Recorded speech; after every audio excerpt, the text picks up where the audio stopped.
Test, test.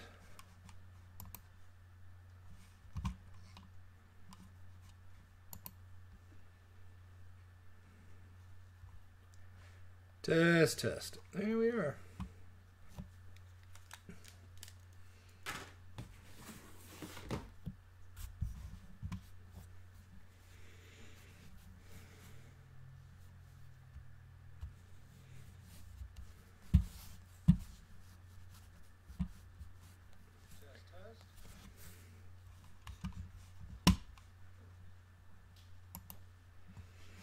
All right, question about the Bollinger Bands and Quickfire. What up?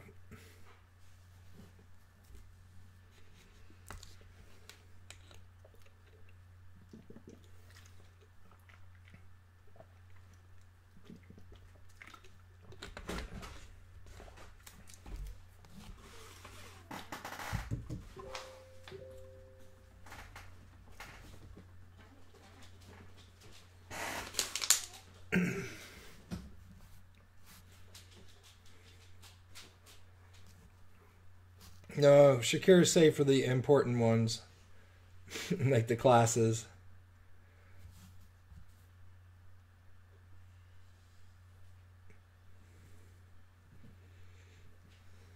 I don't know what normal settings are for Bollinger. If you're referring to defaults, that doesn't make them normal. So there are situations where I use 10. There are situations where I use 20. There are situations where I use 34. There are situations where I use 50. I have not inquired with Mr. Terry as to why he prefers 50 for his scanner trades. The Quickfire system just adopted whatever Chris was doing.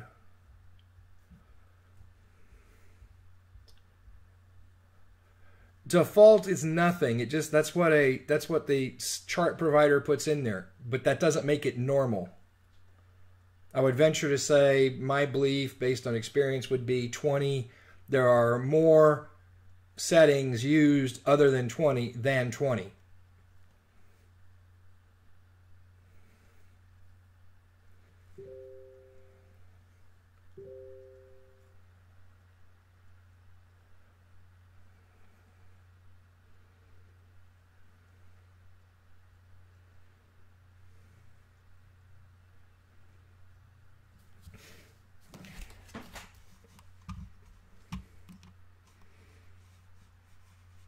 So as a trader, what I say is, if you're trading somebody's system, you trade it as they have set it up. There's a reason they have it set up there.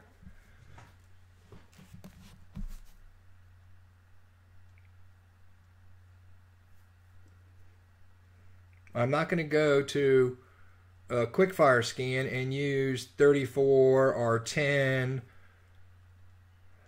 or 20 because I didn't design the system.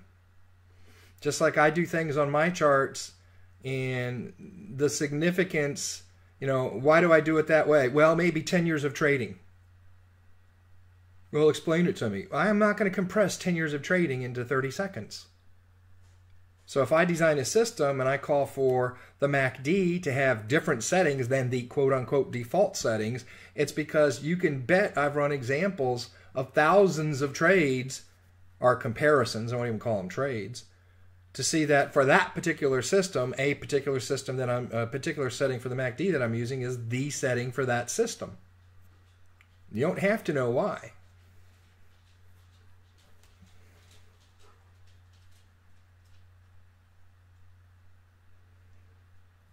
There is no best. It's going to be dependent on the system. And so you'll have a variety of settings. One thing you can do, see, the one thing that I like doing is working with traders who are pushing themselves, the MacGyvers, the Magellans, the Explorers, M&M, Magellan and MacGyver. I like the adventurers. I like the curiosity minds.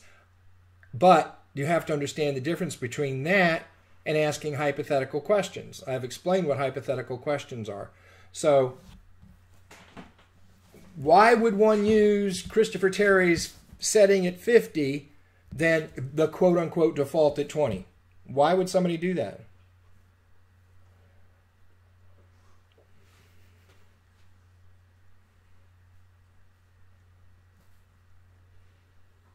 Very good, Mackenzie. I like that as a response.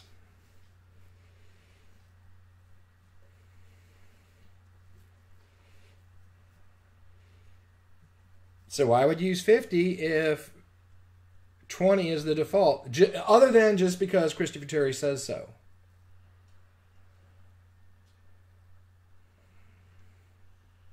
Come on, I need you to think some. There you go. There's the answer. You can figure it out yourself.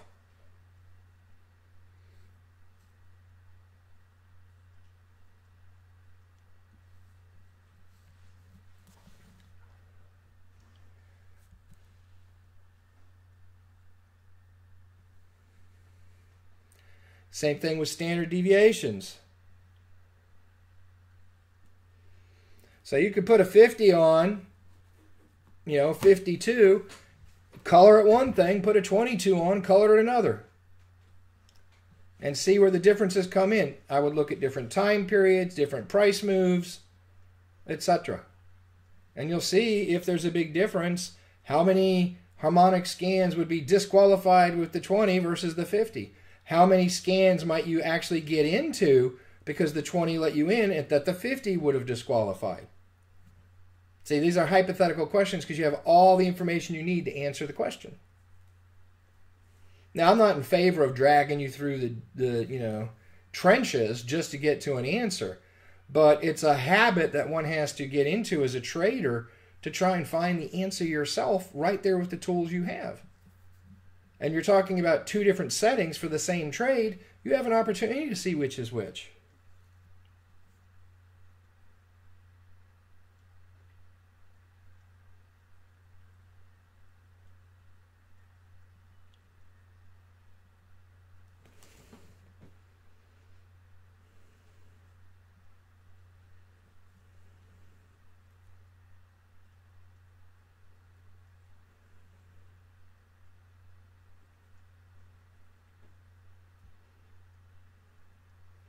I'm not going to play with Christopher Terry. No, excuse me. I'm not going to play with Michael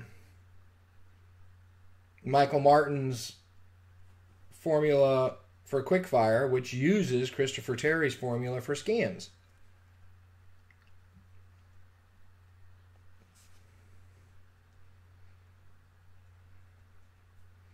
And so we don't talk about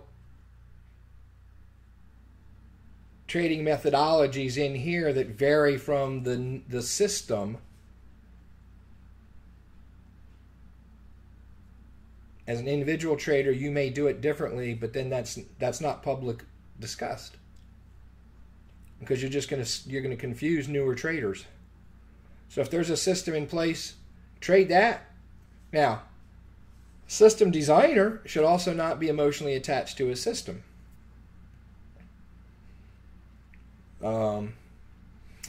Wednesday night, I'm giving away a bunch of support and resistance indicators and a few other gems as well. And I can tell you that collectively is called INS. It's, we label it INS as the intraday navigation system. It's what completes SNR versus 4-hour, 1-hour SNR, which is not good enough for 15-minute SNR. So we have a suite of components that make up the INS. Now, over 15 years, we've added, we've modified, and we deleted components to the INS because we found over thousands of moves. Some were just not effective. Others were more effective. As an example, one of those that we ditched after a couple years was pivots. Because trade for trade, we matched Fibbo pivots against pivots, and Fibbo pivots gave us more to the pip bounces. So, and they contain some of the same lines, such as the daily pivot. And a couple of them overlapped as you went up. But if you've got two systems and you're trading, or if you got one system, if you call that the trading, I'm looking for the most bounces. And every time I look at something, I dual compare pivots versus Fibbo pivots, and Fibbo pivots get 75% more bounces and doesn't leave out any of the bounces that pivots got. It's a fool that trades pivots. But we went through the effort of years of trading and looking at the bounces to make that conclusion. But we were not emotionally attached to using pivots just because it was in this INS that I put together. I was like, hell no, man. You know what I'm about? I'm not about emotion to a system. I'm about pips in the bank, because pips don't lie. And, when I change something up, it's because of typically thousands, sometimes many hundreds, so I don't want to embellish it too much, of trade testing.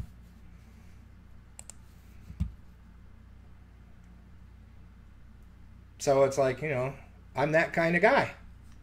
A lot of the stuff I'm going to give away tomorrow night was tested in over 2 years in 2,000 trend moves against 4 pairs.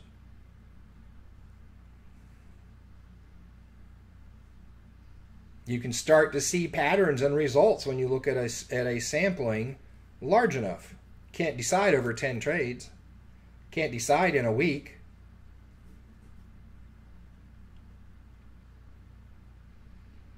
But, if somebody with experience has built a model and they trade it, then there you go.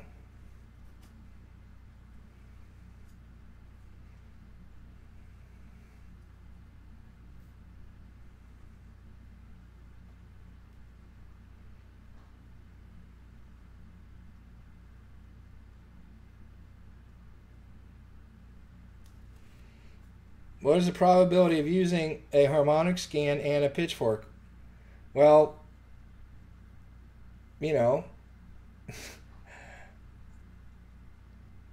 that's not a question that could be answered.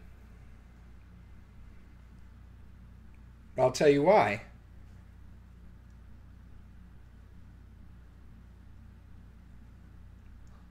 Because pitchforks, we don't take trades unless there's a bounce.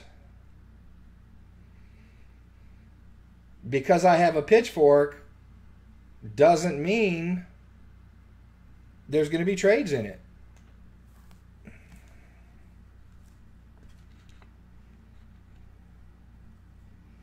And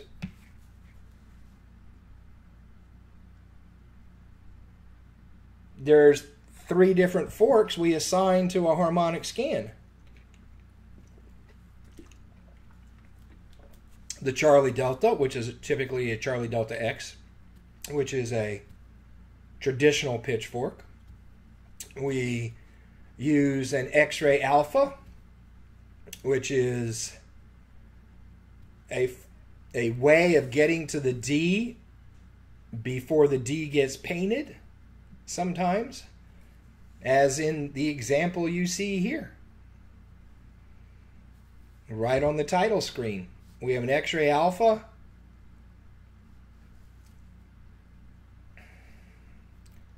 with a couple of points, not quite as many as we would normally like, but there's some good points there. And as that, there's 2 ways of viewing that. It depends on when you draw it. If I draw it because I'm routinely chasing swings,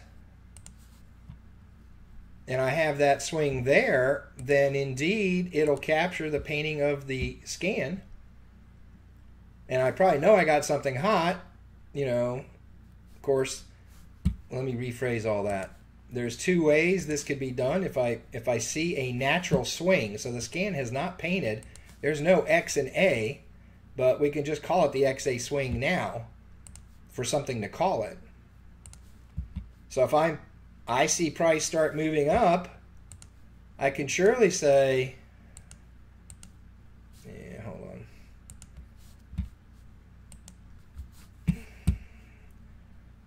I was doing some recording today, and every time I do that with Snagit, it messes up Ink2Go. Well, let's see if it's going to work now. Yeah.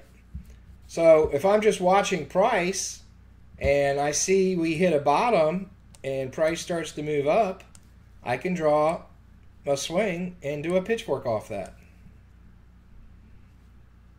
Now, there's no data. If I draw it right here, there's no data for the fork, so I'm waiting for more and more data. The first thing I'd like to see is a median hit. And we didn't get one right away, but we had a nice 1-2 wave. And so it continues to move up. Well, here's a hit. So now let's say, okay, I got the fork set right there for now. Let it sit and see if I get more data points. I got that hit. It breached that median. It came back down. It bounced off the quad. Hey, you know, those are two nice hits to have to start with. If I have another hit on the outside, that's going to be a pretty good fork. But I have an energy point here because I have a D that paints there.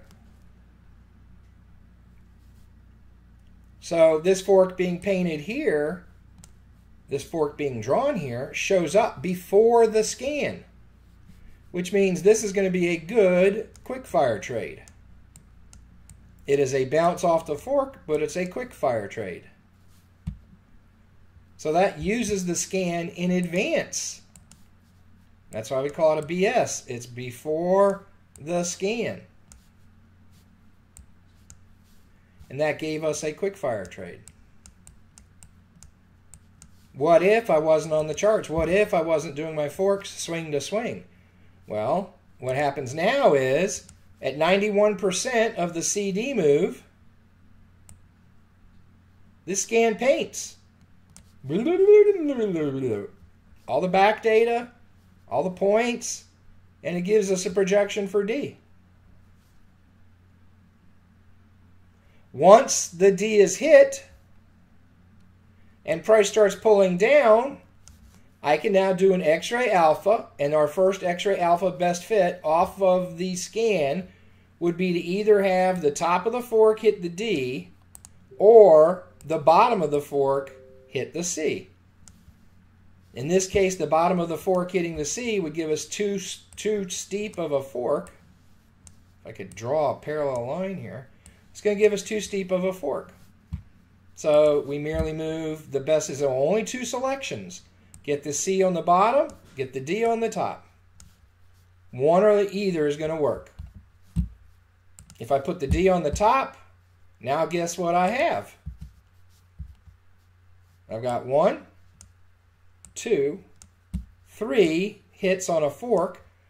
That D is not tradable as a pitchfork trade because I used it to create the fork. Price is moving away from the D. I used it to create this XA fork. But this XA fork is tradable. So the first bounce I get off the median, or the first bounce I get off the upper parallel, or if it happens to be the lower parallel, that's a trade. And if the channel continues to move up, I could get 2, 3, 4 trades out of that fork off the scan, but I never took the scan trade. The first trade, we had a fork in place, and it gave us the quick fire trade. Now, you also have, from the scan, you have the CD. So the Charlie Delta, the one, all these 3 forks are named after, it's one system with 3 different forks. We call it Charlie Delta. Because this is the easiest to draw because it is a traditional fork.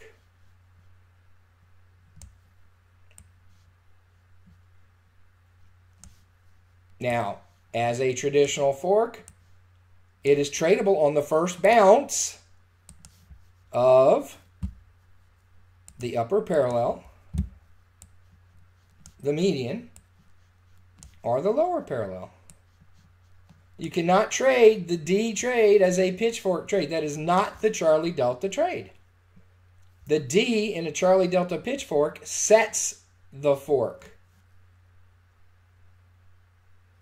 So once we have a scan painted, we have the CD, which should be a traditional. we have the X-ray alpha.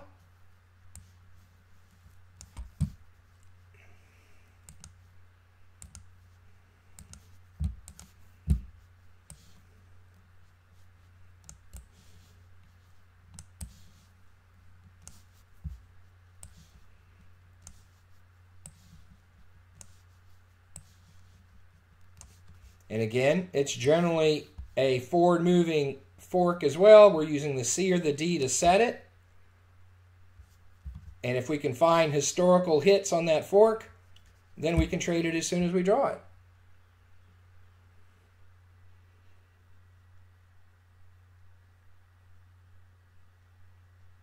What's a breakout?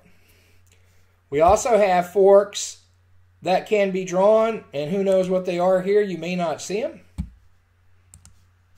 People are going, this guy's teaching us and he doesn't know what a breakout is.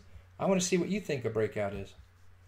There may be any number of plays here that would include parts of this scan. Maybe we have a bigger time period and we have an existing scan, you know, that maybe comes down, I mean existing fork, and maybe it comes down and, you know, we have a perfect CD touch on that fork. We call that fork a BS fork.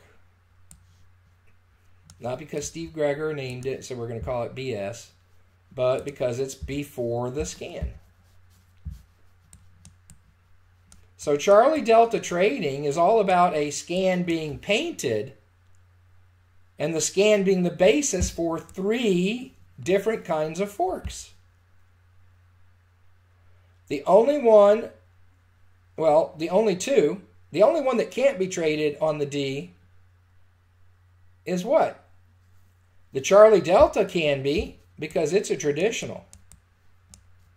So CDX we can trade, but not from the D on the first bounce of any of the 3 major lines.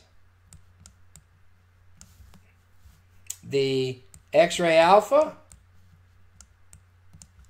if we use it and we're tagging D and we've had 2 hits before, we could trade it at the D.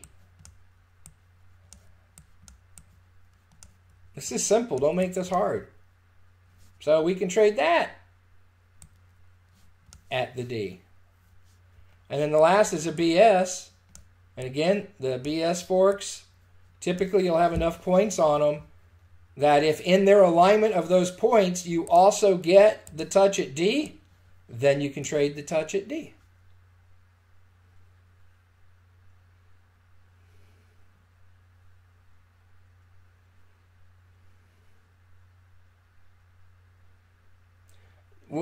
So there's a difference between a breakout and a breach. In trader talk, a breakout is a move out of a consolidation upward. A breakdown, even though it's up, it's not called break up, it's just called a breakout. A breakdown is when it leaves that same kind of consolidation, but price goes down. Merely going past a fork boundary, that's a fork breach.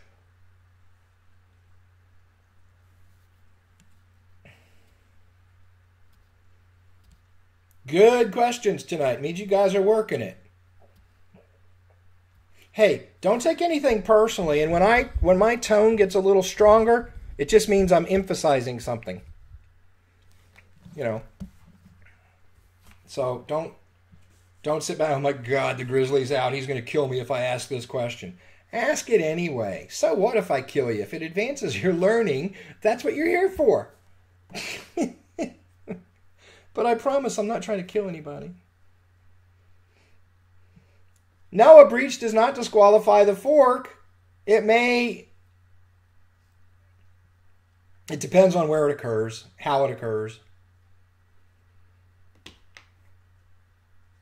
I've drawn several examples over the weeks, months with wicks, multiple wicks, successive wicks, wicks at both ends, wicks to the pip, and then the next wick goes past the fork by 3 pips, etc. You also have to determine, just logical, it's not subjective, guys. It just takes a volume of trades, and you're going to find out a week from Wednesday night in the big trader physiology class. You're going to find out what I'm talking about here when I say, well, it might do that, it might do this, it's not subjective. You're going to understand how that works. And I guarantee you, none of you here know it. So be there a week from Wednesday. If you breach, there's several ways you can breach. Haven't even started the class yet. I love this. Hey, if you're new here, hang on. It's a crazy Monday. Do you expect anything less?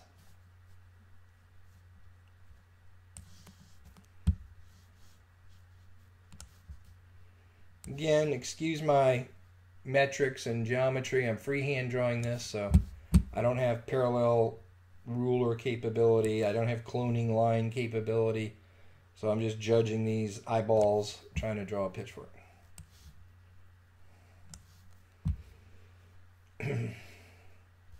So there's several kinds of breaches, and you just have to learn these over time. And how do you do that? By taking notes. How do you do that? By posting trades. A huge, not just a VOT, but a HVOT, a huge volume of trades. And you will then be able to put this to practice if you've done enough of them. So we may have a breach.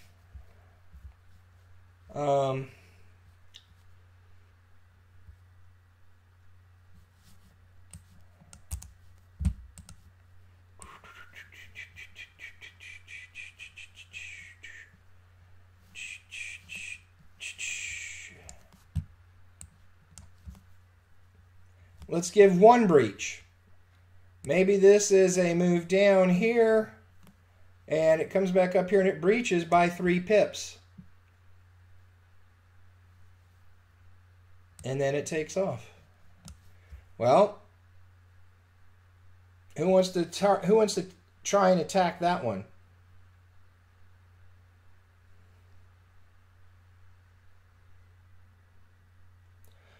The course is not in IML Elite. There is no courses in IML Elite. IML Elite is a Facebook group that just represents corporate and the business side of the company, and where some corporate announcements take place. Fast. You'll see them there before you see them elsewhere. Most of the time. It's no training.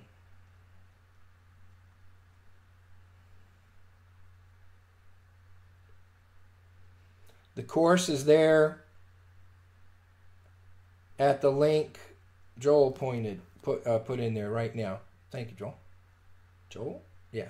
My eyes are not good on that monitor.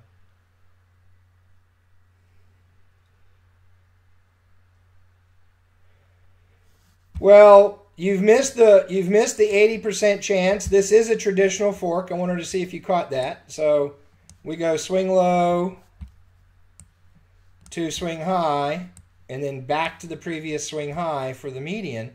So that is a traditional fork. The traditional forks do have the one shot, 80% chance of getting to the median from the top swing or the bottom swing, depending on which way the fork's pointing. So 80% chance to the median. In this case, and that's from the swing, in this case from the swing high. But once you breach the fork, that 80% is gone.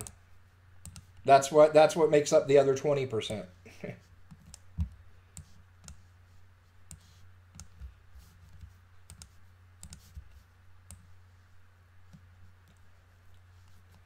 So what about that move? Looking for some of my tenured traders to kind of spot it. But see, here's the thing when I teach, and I do this on purpose. I do this on purpose. I do my best to get your mind thinking one direction so I could come back behind you and scare you and blow you away and show you how RAS works because you didn't see what it was I was talking about.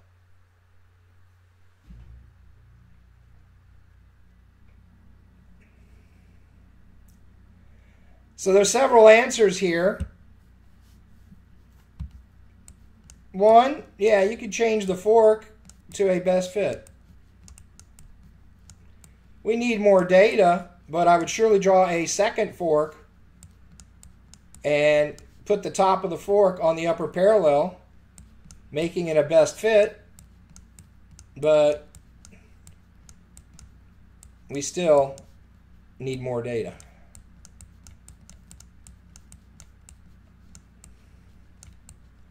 Still not the answer I'm looking for, but it's an acceptable answer. It's an interim answer because you're looking for more data.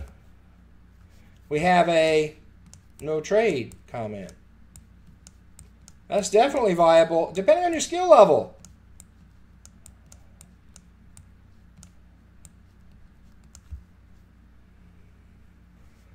Remember, on any of these, if you don't know what you're doing, it's no trade. If you don't know what you're doing and you take a trade, that's playing the lottery and it's gambling. And that's not at all what trading is about. And two, it will, about to say a bad word, caught myself. It will mess up your mind.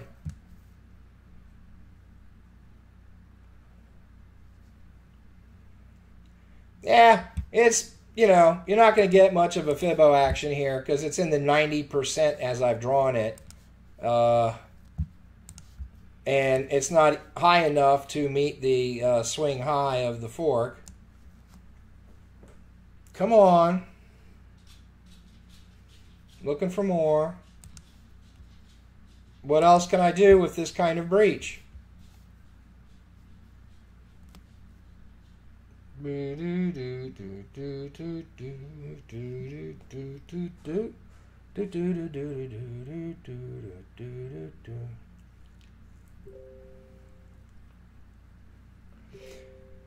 Even if I don't make it part of my fork,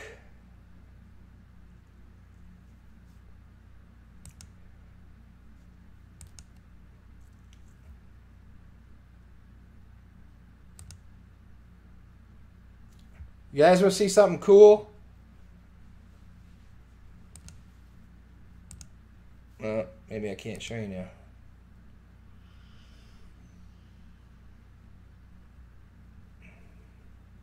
How many of you have been playing with the harmonic? We're gonna digress here for a second. How many have noticed that the web-based harmonic scanner is back online and doing pretty good? Yep.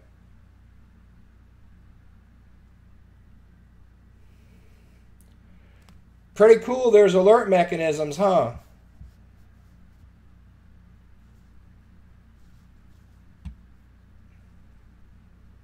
You get an alert right to your text, right to your phone. What about an alert? Check this one out, because we just had some, but I took it off the screen. I had the notification for the alert. So what do those normal alerts look like? Right here. Got a today at 11:44 a.m. There's a pound yen 15-minute butterfly. Let's go to the bottom. 9:34, so that's one of those that just popped up. 15-minute, boom, right? So pretty cool.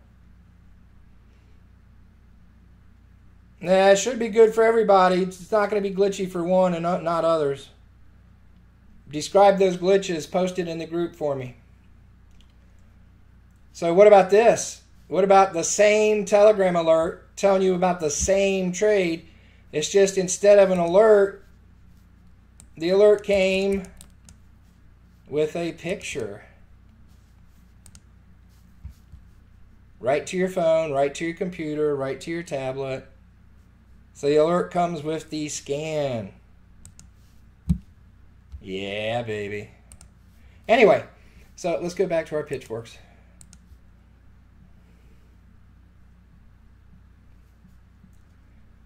So no fibos, no fork fibos, not enough here to work with, but it hasn't even gone past the swing high, but it has breached the fork. Traditional fork, we could trade a bounce, but it's gone outside.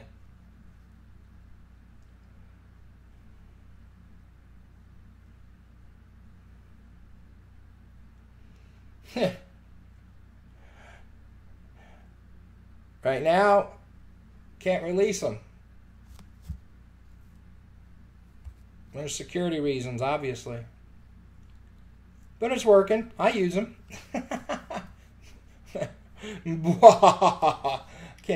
I'm laughing in my throat. I can't even do my evil laugh.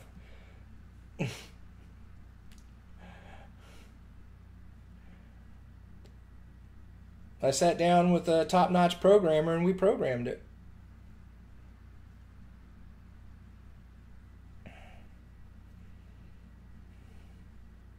Anyway, so I'm working on it. It may someday be available, but I've got to go through the proper channels on that. Standard alerts, it's just telling you there's a scan. If you don't have the scanner, you can't do anything with it. But a picture alert, obviously, where you're giving the alert and the scan. So, got to be careful how that's dealt with for integrity and ethical purposes.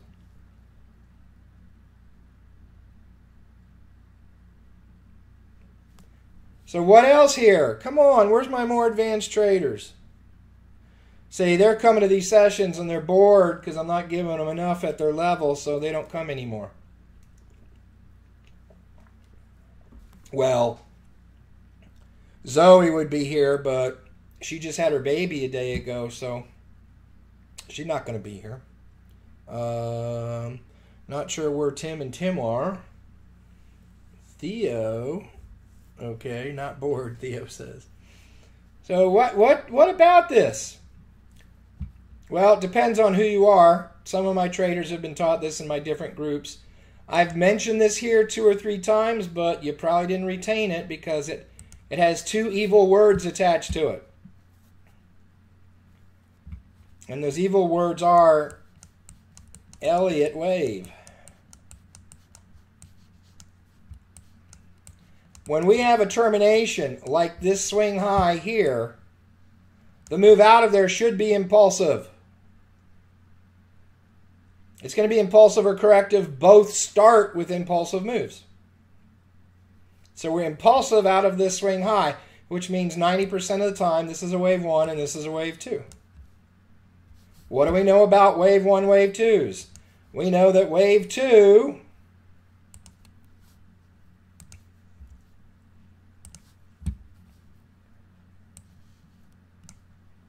We know that wave 2 73% of the time turns around between 50 and 61.8. It'll be a fall smack in the middle of that and turn around.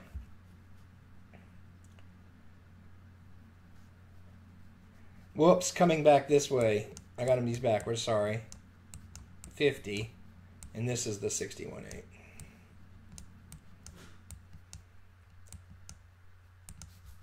%of the time, it's between 20. That's the minimum for a wave 2. 12% of the time, it's between 2% and 20%. Excuse me. There's a 20 there. 20% and 50%. 12% of the time, and between 61.8 and 100. 15% of the time. And that's how you get 100%. That's from a 10-year e-signal study across all markets. So let me draw it over here on the right in the normal way I draw and make it bigger so you can either take a screenshot or take quick notes. So we have a move that comes down. We have a hard bottom. It's going to move out impulsively. There's your wave 1. It retraces. And between 50 and 61.8, 73% of the time, that's where it's going to reverse. Has to pull back at least 20% to be called a wave 2. And that's 12% of the time between 12 and 50. And then between 61.8 and 100 is 15%. Because a wave 2 cannot come down below the start of wave 1, which was the X, which is where your last move ended coming down. It can't go below that. If it does, it's no longer a wave 2. All we have is a big move with a slight correction, and it continues on down. So this was not a 1-2 move.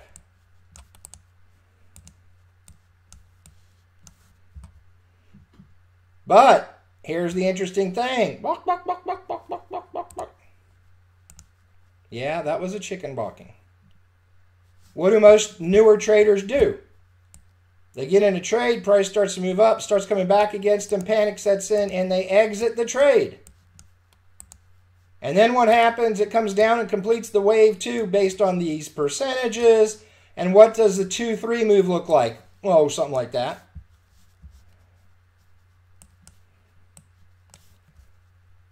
So depending on the system and strategy that you're using, if you want to get the biggest part of the move and you're getting in at the bottom of it, you have to allow for the pullback to form the wave 2, because the 2-3 move is the money move.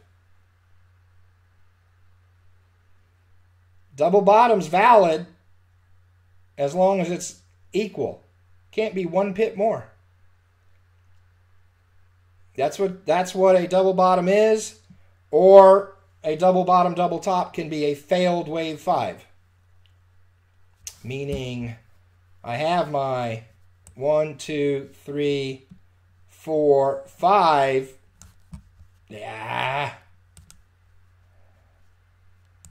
Going too fast for my own britches.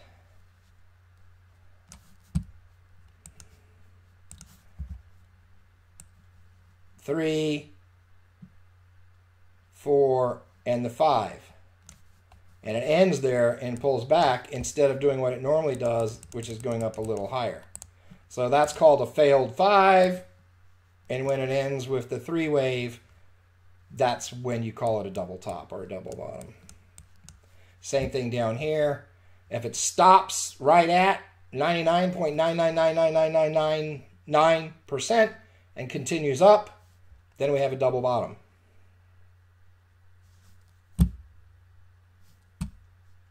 So this could be a wave 2 up here. And because this is only so many pips, I'm going to play the percentages. What I mean by that is I'm not going to worry about 12 and I'm not going to worry about 15, but I will play 73%. In the trading world, 73% is a real high number. So I'm going to play this very tight zone between the 50 and the 61.8. And you got to remember, that's not a whole lot of pips. Let's say this move here is 12 pips to that point right there. From the top of the fork to that point right there. 12 pips. What's 50% of 12?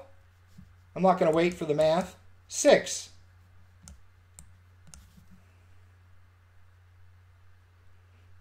What's 61.8 times 12? About 7.3. I don't know the exact number. So see, I have a very tight window here, a pip to a pip and a half for this 12 pip move, that if price starts turning around in it, in there like swimwear.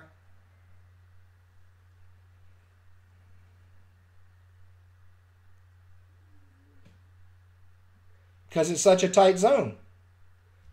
And price is turning around right in there. Also, depending on the width of my fork, for most traders, we have a 5 pip stop loss.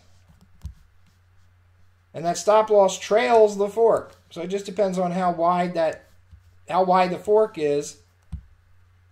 Whether we're using 3 pips, 5 pips, 10 pips. You know, if this is your typical 15-minute scan, typically, if it's not overly large, so we know that scan should be ideally 80, 85 pips for us to trade it. And that falls all the way if we're trading a scan. But similar size forks, you're going to have, you know, a 5 pip stop loss. It might be 10 in the trade station and 5 pip manual stop loss. Either way, price isn't going to get there. So if price breaches the fork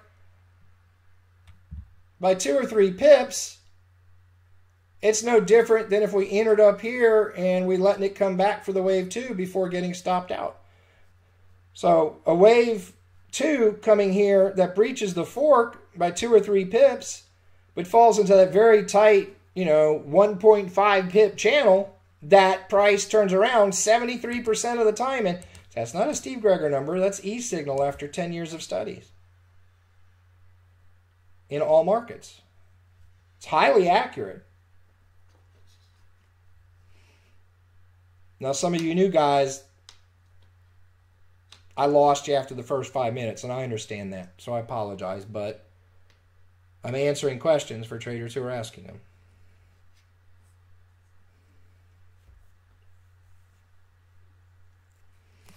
So, up here, 3,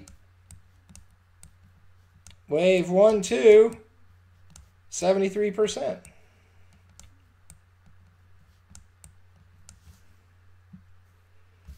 All right, let's clean this up just a tad.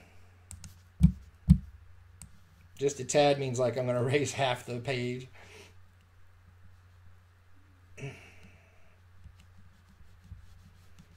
For those of you who are regionally with different colloquial dialects, or those of you who are foreigners who don't know tad, tad means a wee bit, small, however you want to phrase it. So if somebody says, a tad more sugar in the recipe, that means just a little bit more.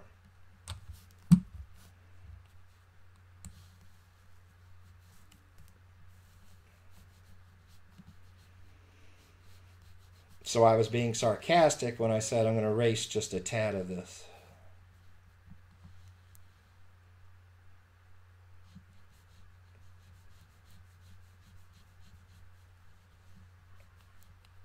All right, I'm going to recreate for the most part.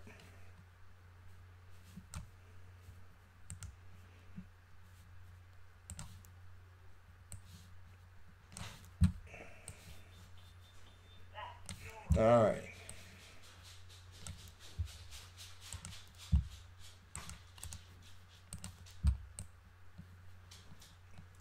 Same breach, same pitchfork, same breach.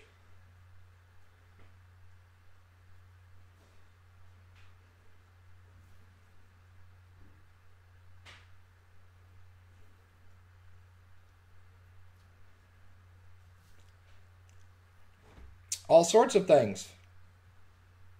Maybe in the list of possibilities is a trend line that started before your fork, goes off the left of the screen, to where this was my second bounce, which means the third bounce. Oh, my lordy, Steve. I apologize.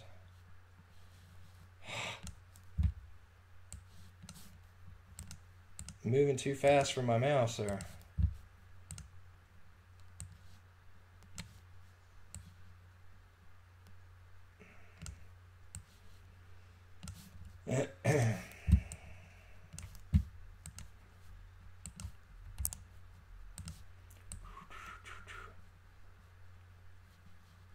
Let's try that again.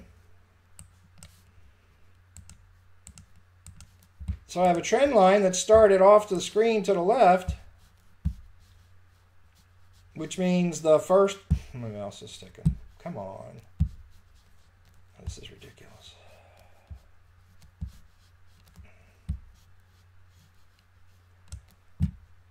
So somewhere off the screen is my first hit.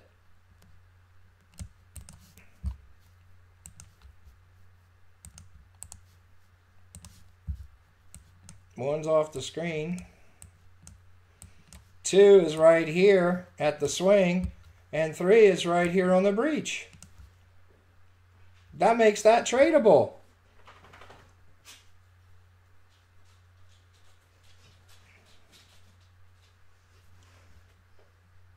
Now remember, we're trying to draw 3 to where it was not the swing high. Okay. So it breaches the fork. It doesn't hit our 5 pip stop loss, whatever. I know it's exaggerated, but I can't draw it too tight or I have to redraw everything. So the breach is outside the fork, but, you know, boom, here. It may indeed be a Fibbo, a normal Fibbo. It could be a 4-hour Fibbo. It could be part of the INS system you're going to see tomorrow night, where maybe, just maybe, the swing high, oh yeah,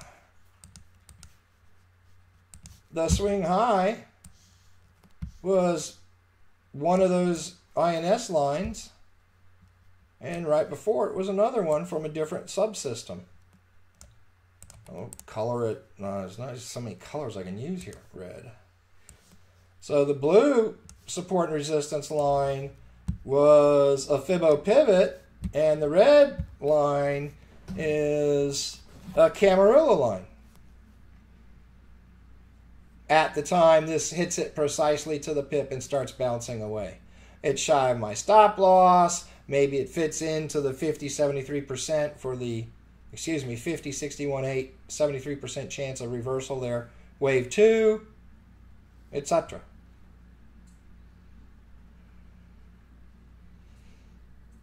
Could be a higher level Fibbo. Could be one here too, but probably not because the swing's too close. Could be any number of things. Bottom line is it may be a trade. 4. It could be part of an SNR system.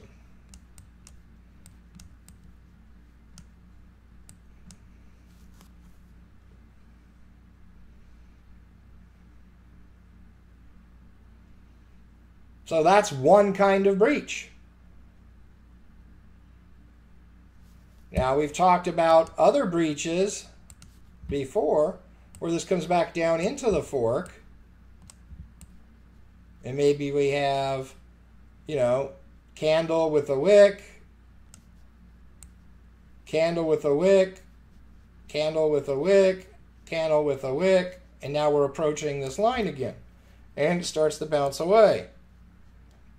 In this example, you know, this is not good. If I take that and I want to be the analytical trader that says this bounce, because of everything that's happening for it, this bounce has a 25% chance of actually bouncing more than a handful of pips. That's all, 25%. Because I've had 3 approaches previously, 3 of them which all breached perfectly. Now, what if, see, I'm layering what we've taught on top of each other. What if I actually see that and you go, oh, I remember, I'm not going to catch me this time. You're not going to catch me this time, Mr. Chart, Mr. Pitchfork, Mr. Price Movement. You're not going to catch me here. I know I circled this because it was a to the pip touch, but I'm not going to let that confuse my RAS to the point that I have 3 breaches beyond here. So nice try. This is a no trade for me. And Steve even told me so. No, but it's not for a beginner. So if you're a beginner and you feel overwhelmed, don't, because this is where you get. This is where you get after 3 to 4 months. See, anytime that anything ever overwhelmed me while I was learning, I got really excited. Especially when it was hardcore and presented by somebody who knew what they were doing. Because it says, you know what? That's where I'm growing to, man. That's going to be me 3 months from now. Not just trading, touch here, RSI 30, take the trade. That's system trader. That doesn't make you a trader. That's just system trading. You're a good system trader for that system. And if that's what you want your trading to be, good. I'll tell you it won't last, because even if you're good at it and you're consistent with it, you'll burn out eventually. Trading becomes boring. Not only is it one of the most lonely occupations, unless you know how to make it more than that, but it can be very boring. Being honest, just telling you the truth.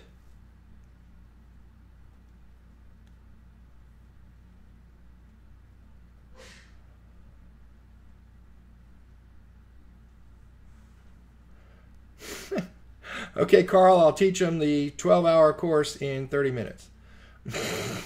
Being sarcastic.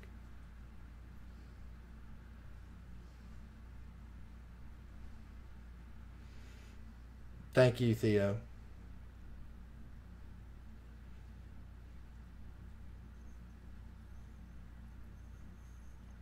Yeah, Bobo. Or Boba, excuse me. Be obsessed or be average, Uncle G.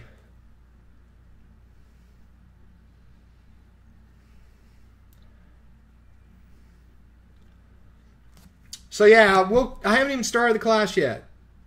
I'm almost finished, but I haven't started yet. So, so here we are. Not going to trick me this time, Steve. Right? Aren't you the good trader? See, you've learned from what I taught you. Right? You with me? Who's with me?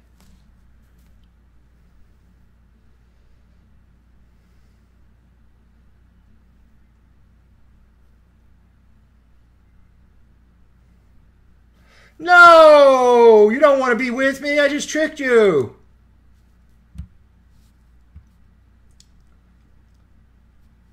This trade, this next bounce has a 25% chance of succeeding because we've had 3 breaches before that.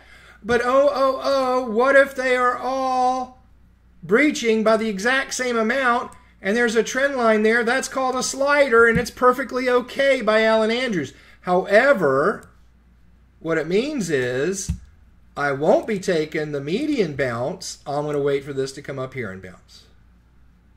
So you guys forgot all about sliders.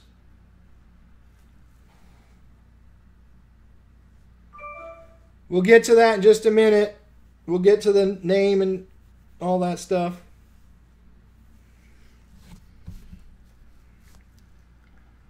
Yes, your stop loss would be on the other side of that trend line.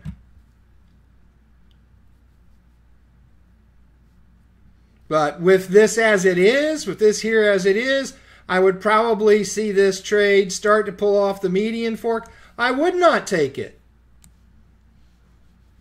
because there's a history there that says it's going to breach too easily. It might pull back 2-3 pips and then go on up. But if it goes up here, I'm not going to say, oh, well, that's not a median line bounce, and that's not an upper, or it's not an upper parallel bounce. I'll take that trade because it's a slider. The other thing we can do, which is layering on here with what we're looking at today,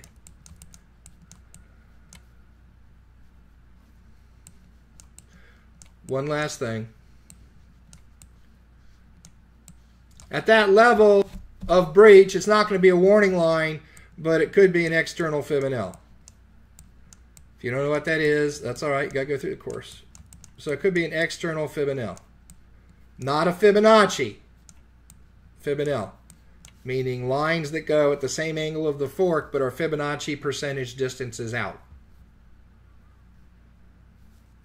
And it's measuring from the median at that point.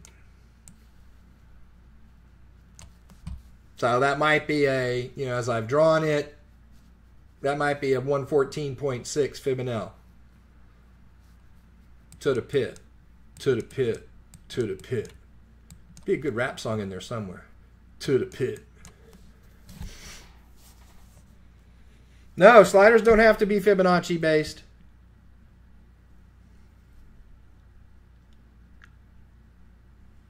The other thing sometimes that'll help you determine that is maybe this original piece came down here and does what? It's short by the same distance that this breach is up here. In other words, it's like an offset. If the entire fork were lifted that much, not swung, but lifted, those would all be to the pip. This would be to the pip. So sometimes you'll get a hint in advance that there may be sliders involved when you have a shortage here and maybe a shortage at the median. That would even be stronger.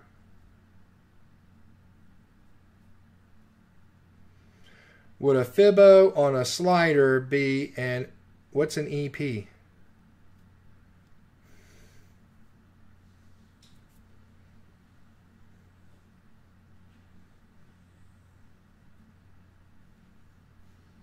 Oh, a horizontal Fibo on a slide, intersecting a slider. Yeah, absolutely.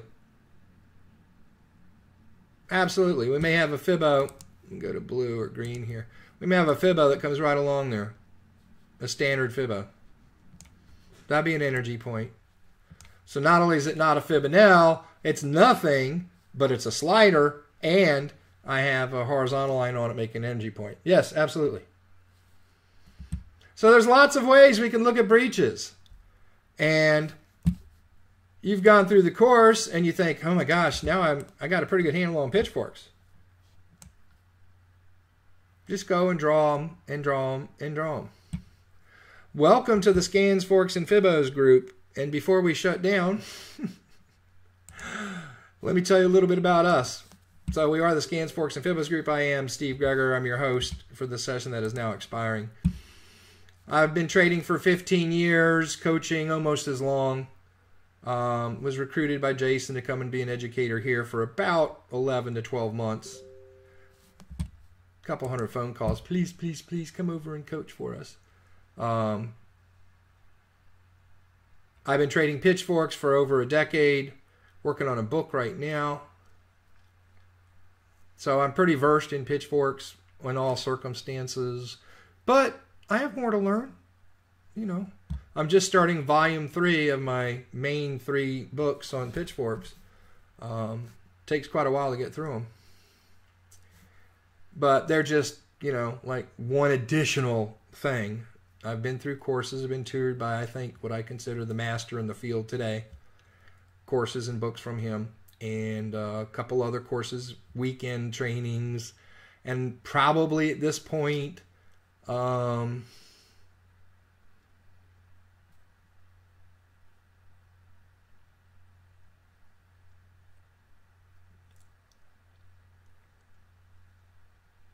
yeah, probably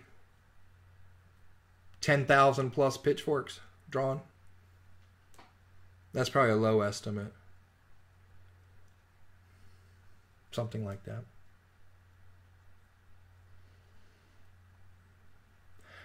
You need to master where you are now. That's just my recommendation.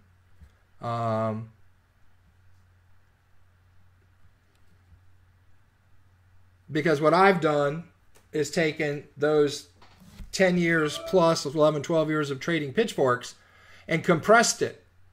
See, I went through what you would have to go through on your own in terms of learning what not to do.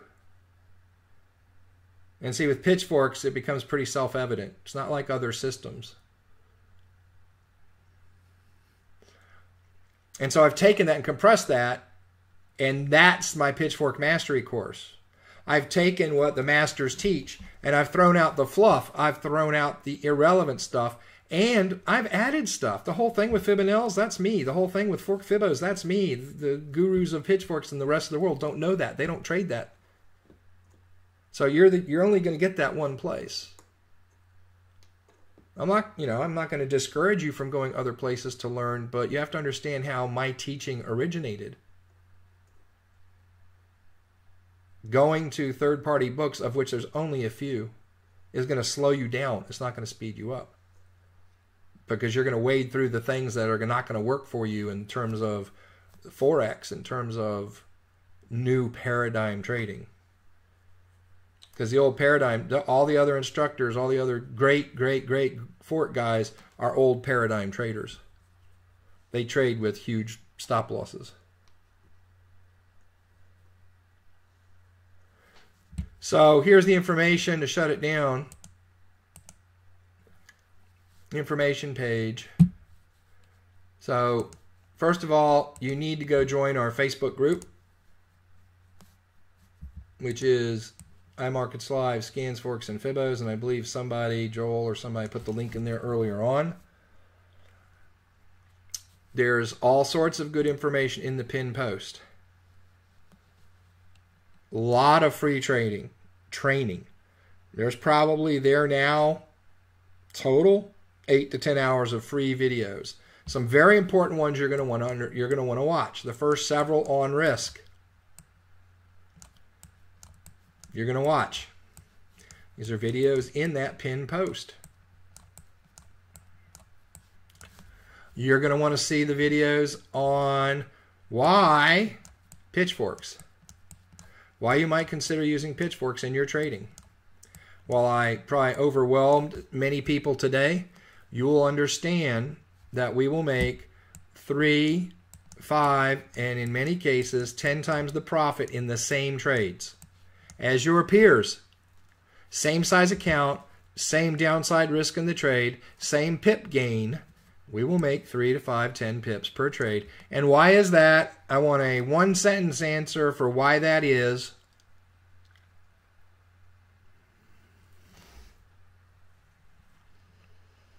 Why do we make 3, 5, 10 times the profit in a trade?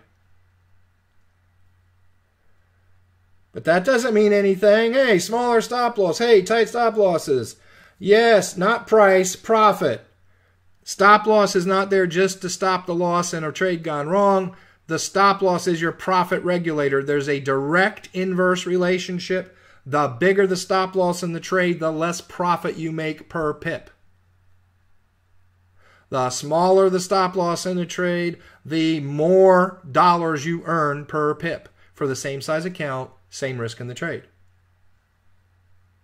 So we have precision entries that allows us to have tighter stop losses. And you have to remember the stop loss is not just about stopping the loss.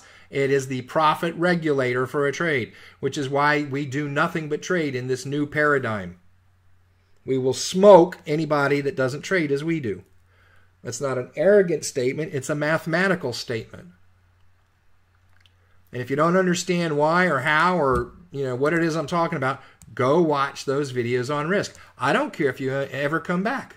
I do. I'd like you to, but I mean, in the result of you watching these movies on risk or these videos on risk is not about trying to sell you on coming to my group. It's about to teach you about how risk really works in a trade, so you can properly evaluate what kind of system you trade.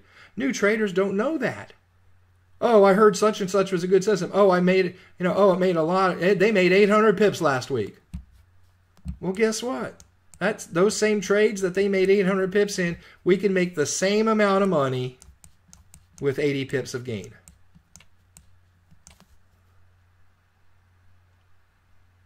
Or if we make the same 800 pips, we're making 10 times the profit. This will set whistles and bells off in terms of lifestyle, if you understand what I'm saying there.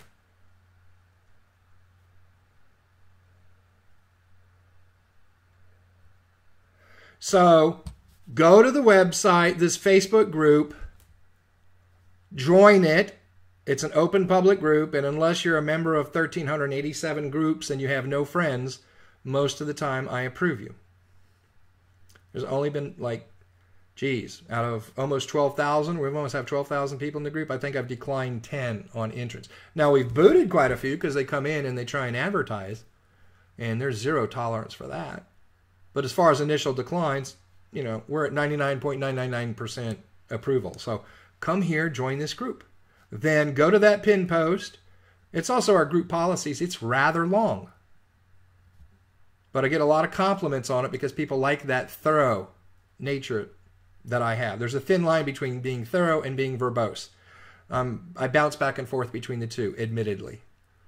But here's the deal. I'd rather you have more than enough information than not enough information. And if you find fault with that, then go to a group with a 3-sentence pin post and group policy. There are major, major advantages for trading in this new paradigm.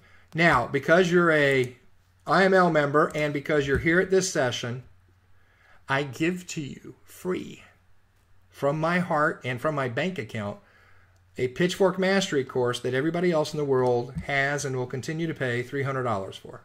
Should be $1,000, but it's at $300 right now to kind of make it accessible. So free Pitchfork Mastery course. It's not from IML, it's me. This is 100% outside, but it's free. So you want to take a screenshot of this page so you get this URL. Make sure you keep it case sensitive with that /uppercase IML. And here's the login and password for that course. Take a screenshot so you don't come back and say, oh, I put in the login, it doesn't work. It's worked for about 2,500 people. So it works. If it doesn't work for you, there's something wrong at your end.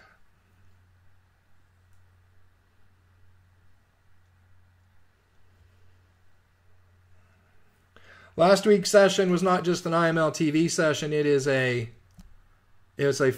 part of a 4-class sweep that I'm doing.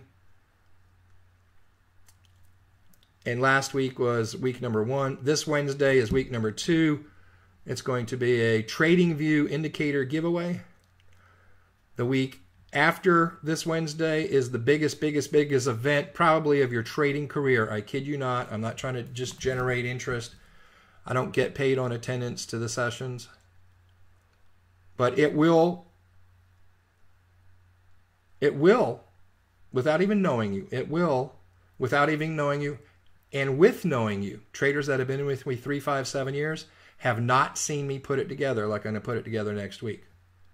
It will explain why you win and lose. It will explain why you have inconsistency. It will explain why you get frustrated. It will explain why you either quit or start over. It will explain why you system jump. It will explain how you become a successful trader. Not sensationalizing it, not a lot of hyperbole, but it's going to be the most important session you ever have in the Forex, trust me. So there you go. And then lastly, participate in this group. Look for notifications. Participate in the group. You know what Facebook does now? If you don't like something in a group, after 3, 4, 5, 10 days, they take the notifications for that group away from you. So to keep the notifications going, you have to be interactive in that group. That means liking stuff, commenting on stuff. You want to protect your membership in that group, and you want to protect your notifications to things going on in that group. And you protect it by liking stuff, by commenting. Even more so by posting. I'm going to end here. We have also a free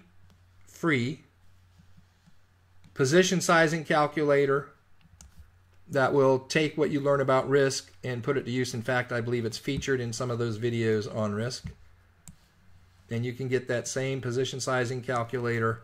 And it does more. It'll analyze a trade. It'll do side-by-side comparisons if you used a 50 pip stop, if you used a 20 pip stop, etc. But you can't take a system that requires 50 pip stops and force a 10 pip stop loss on it. You have to overlay it with new paradigm technology. That's scans, Forex, Fibos, or in some cases for advanced traders, Waveology. The Telegram link for our group is in the pinned post. And a couple good things posted there today. Just this afternoon.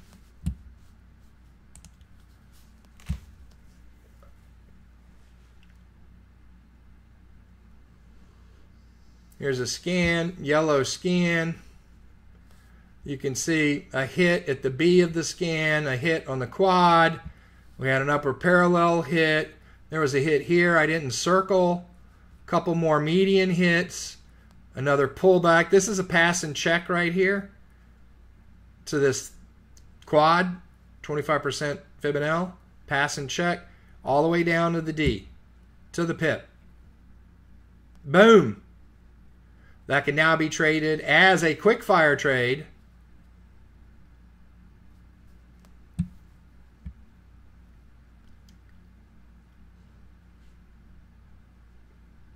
And can be traded as a pitchfork trade because there were a number of points of validation before the D arrived to the pip on the scan. Haven't looked at it in a couple hours.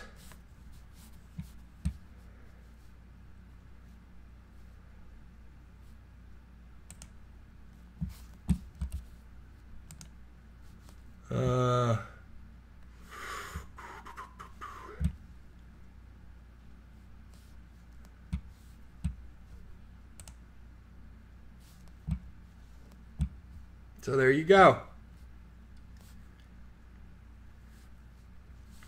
How far did it go?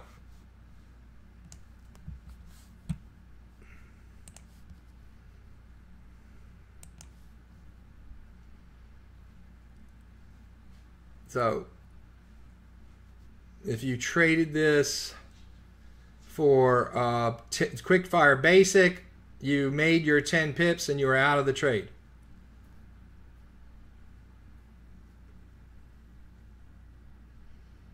Boom. That's what I love about quickfire basic. You don't need a lot of skills.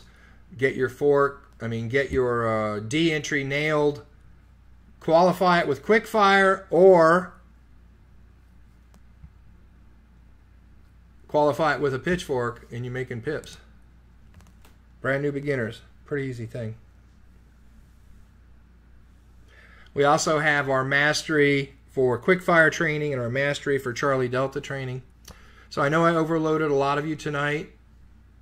Just grin and bear it. Come back Wednesday because we're going to talk about support and resistance and the hull and some cool stuff like I don't know what pair that was that I might have had that.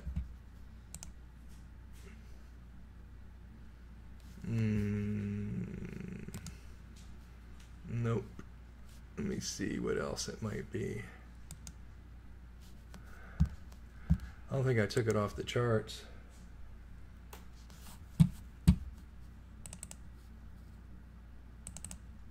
Oh, it was in the, I did it in the Telegram post. So here you go. Right at the bottom, you got our Forex sessions indicator, which I'll be giving out Wednesday night. TradingView. And you get to program that indicator for which sessions you want to see. It will tell you here when they start, when they end, and where they overlap.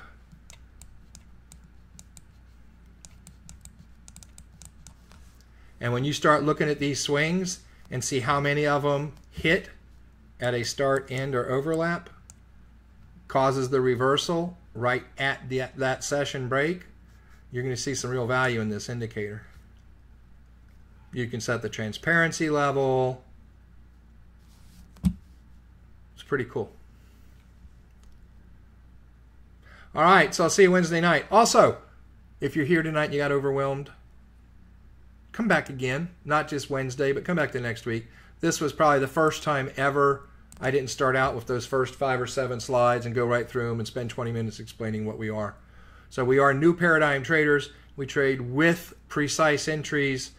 Typically our stop losses are set 2% to a 10 pip stop loss. Typically we exit between 3 and 5 pips. We're not even losing. We lose between 0.7 and 1.0% in a loss. When we don't have very many losses, we have a very high win rate. And it's hard to call 3 pips on a manual exit a loss against, trades that average 20 plus pips, 15 plus pips. You know, when you have a 5-to-1, 7-to-1 reward to risk ratio, and then you lose 1 out of 8, 1 out of 9 trades, you're doing okay. Trust me. And lastly, I'll repeat what last Wednesday taught us. And what last Wednesday taught us is new paradigm traders, 5 pips a day makes you how much money in 24 months? Anybody remember the number? Anybody take a screenshot just so you could go, oh yeah. 5 pips a day, 24 months is $2.4 million. That's all. That's why you're a new paradigm trader. With that, I'm going to say goodnight. Thank you for cutting out some time to be here. And remember, life may be short. So for all those people you care and love, let them know you care and love them. I love you guys for being here tonight. I'll see you Wednesday on the spring studies class. And then the following Monday, back to it with scans, forks, and Fibos. Y'all have a great evening, morning, or afternoon, depending on where you are.